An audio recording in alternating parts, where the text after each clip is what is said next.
کہ دیکھیں ایک بڑی مشہور و معروف حدیث ہے، حضرت مولا سفینہ رضی اللہ تعالیٰ سے روایت ہے کہ رسول اللہ صلی اللہ علیہ وآلہ وسلم نے ارشاد فرمایا کہ میرے بعد خلافت 30 سال ہوگی اور اس کے بعد کاٹ کھانے والی ملوکیت ہوگی۔ تو یہ بات تو اول طے ہے تاریخ اسلام کے اندر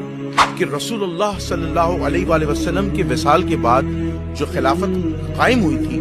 اور جو 30 سالہ خلافت تھی، جو حضرت ابو بکر صدیق رضی اللہ تعالیٰ، حضرت عمر فاروق رضی اللہ تعالیٰ، حضرت عثمان ابن عفان رضی اللہ تعالیٰ، حضرت علی ابن ابی طالب رضی اللہ تعالیٰ اور حضرت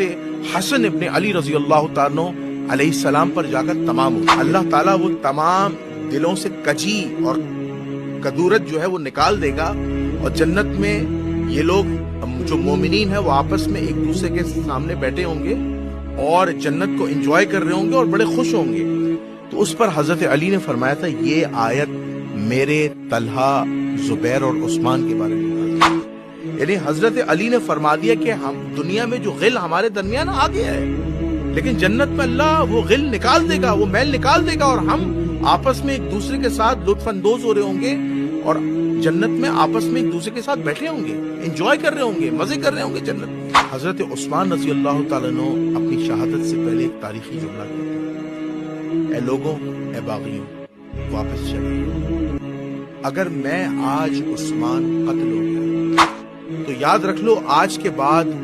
تم مسلمان کبھی قیامت تک ایک ساتھ نماز اور کبھی ایک ساتھ جہاد نہیں کر سکو گے۔